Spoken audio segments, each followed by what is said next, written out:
Good morning. Welcome to Undisputed. I'm Jenny Taft with Skip Bayless and Shannon Sharpe. It was a heavy weekend all across the country for so many. And Undisputed is going to look a little different today as we do our best to address everything that has been happening all across the country in remembrance of George Floyd. Skip, Shannon, I know we all sat back and took in so much of what happened. How are you both doing today?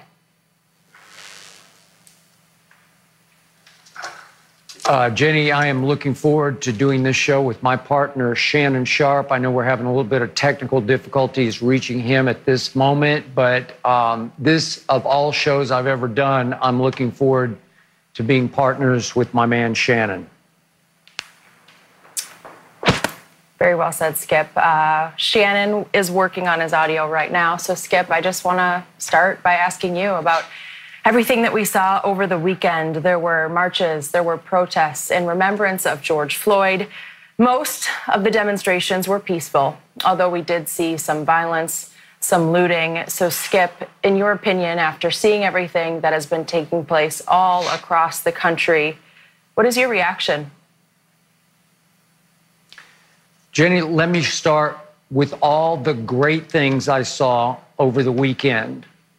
The unprecedented turnout of protesters, hundreds of thousands all across this country in cities and towns, and reaching all the way to Europe, to London, where there was a major protest. Again, all because of George Floyd.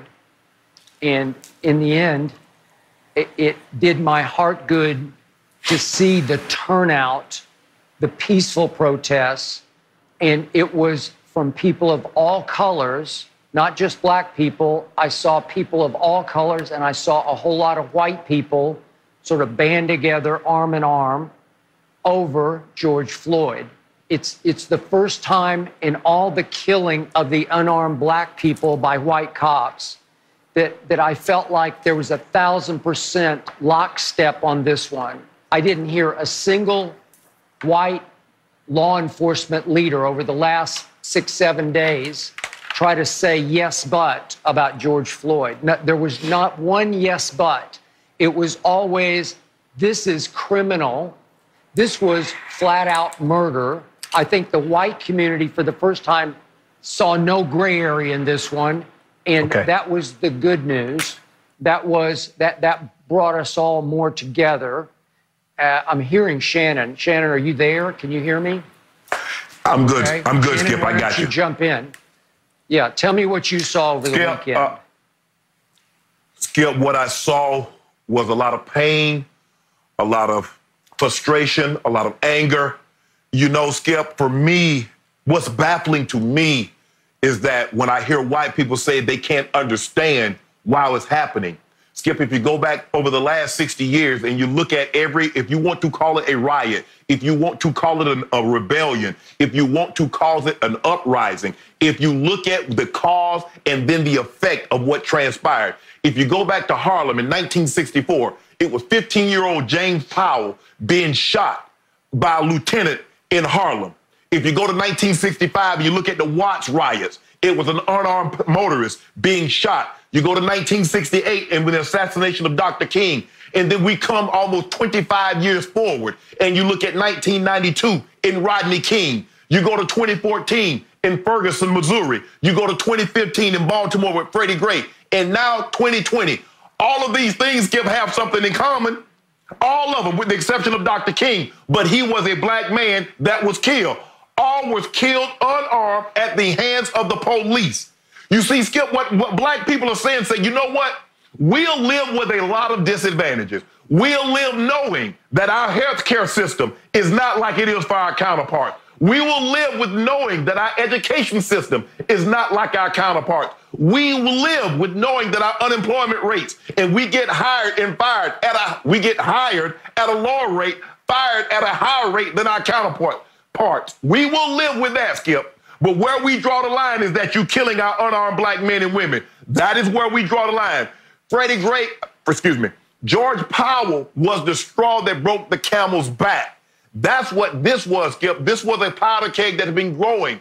And they've been trying to say, Dr. King said it so eloquently many, many years ago. He said riots are the language of the unheard. What is it that America has failed to hear? What is it? You see, Skip, if you look at us, Skip, if you go back through the 400-year history, there is no history of black people murdering white people, rioting and looting. There is no history of that. You see the difference between what we protest and what our counterparts. Whites, Skip, after 8 weeks of being quarantined where you couldn't go, whites say, you know what? I want to have the ability to go get a haircut. I want to have the ability to go get a tattoo. I want to have the ability to go to a diner or a restaurant, sit down, possibly infect others with COVID-19. It's hard for me to believe, Skip, all these people that were protesting at the time that was going up to the state capitol, heavily armed, I might add, had been tested for the virus. You see, Skip, what they were protesting was the ability to be served. Blacks will protest the ability to be heard. You see the difference, Skip? That's what they done after 8 weeks.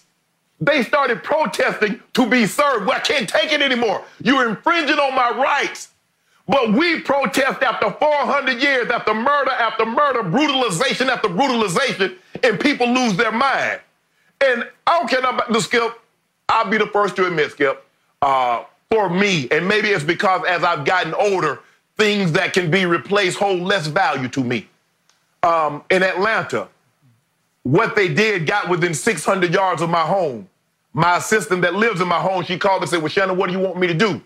I said, I want you to do, if it gets any closer, I want you to take what you're going to need to be able to survive and get the hell out of there. I said, I don't care anything about that house. Skip, yes, I got jerseys from high school and college, things that will never be replaced. I can get replicas, but George Floyd can't get a replica life. Freddie Gray, Eric Garner, Alton Sterling, Walter Scott, Athena Jefferson, Breonna Taylor. Let's not forget her, Skip, the young lady in Louisville, Kentucky, as they knock on the wrong door, bang bars through, shoot her 8 times as she slept. Let's not forget her. You see, Skip, I don't get it. What see, they say, oh, violent. Look at all those looters. Skip, it's almost the perfect storm. You get all these unarmed killing of black men and women, and then you get COVID-19 and so many, 40 million are out of work. A large segment of that is black. So now you have the perfect storm. You have frustration. You have anger that starts to spill over. I got a wife. I got a kid that I got to provide for, and I have no job. You damn right I'm going to go to the grocery store. You damn right I'm going to go get a T-shirt or a pair of jeans or some sneakers. Absolutely. That's the way it works. I wonder if people understand what the Boston Tea Party was. Let's not forget the Tea Party was not people sitting down drinking tea. It was taxation without representation, Skip. So what was valuable? The tea was valuable. That's why they dumped it in the harbor. Led up having a war, didn't we, Skip, behind it? The formulation of America. So America was built on protest, was built on riots. Now when black people feel they can't be heard, they can't control the anger. Skip, that's what happens, Skip. When you get angry, Skip, you don't say, well, oh, this is valuable. I don't want to throw this. Oh, that's a perfect good. No, you frustrated, you lash out at that moment. Skip, this is so many years of frustration and anger that is uncontrollable. The rage started to spill because they said, hold on. We saw this on camera. Let Pookie rob a liquor store and kill the man behind the camera. You don't say, well, we need more information. We need to, Skip, what information, more information did you need?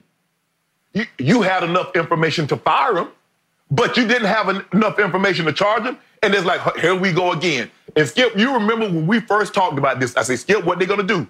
They're gonna do an autopsy on this man, and they're gonna come back with an underlying condition.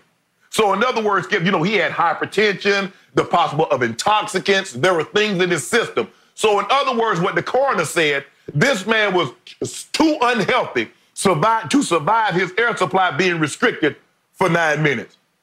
Skip, they say President Lincoln had what they call Marfan syndrome. So it was a combination between that disease, that illness, and a bullet to the back of the head that possibly killed Lincoln. You see how dumb that sounds? You can't say because someone has an underlying condition. The only thing I would ask the coroner, at that very moment, without the air supply being restricted for 9 minutes, would he have dropped dead at that very moment, regardless of his conditions? Absolutely not. Skip, this is a long time coming. Now, let me tell you, if you think this was bad, let them get off. Skip, you and I, and we've kind of talked about this off the air. If they let this man go, if they don't hurry up and charge these, because you hear the saying, no justice, no peace. What does that mean? Without justice, you get no peace. That's what that's it. And before I turn it back over to you, Skip, there's a saying that we've been saying, I've heard my great-grandmother say it. It's a great thing to be from rural South Georgia and to be able to witness things. Skip, have you ever heard whites in America saying, we shall overcome? That's a Negro spiritual. That's a hymn. We shall overcome. If I'm a citizen in America, I'm born, I'm naturalized, whatever the case may be, Skip. If I'm a citizen, why should I have to fight for rights that's given to our white counterparts upon birth? I'm a citizen. There should be no civil rights. There should be nothing. I should be able to get health care, education. I should be able to get employment just like my counterpart. And even then, Skip, we didn't protest. Even though we're undereducated, even though the health system doesn't work in our favor, even though the unemployment doesn't work in our favor, we don't protest that. We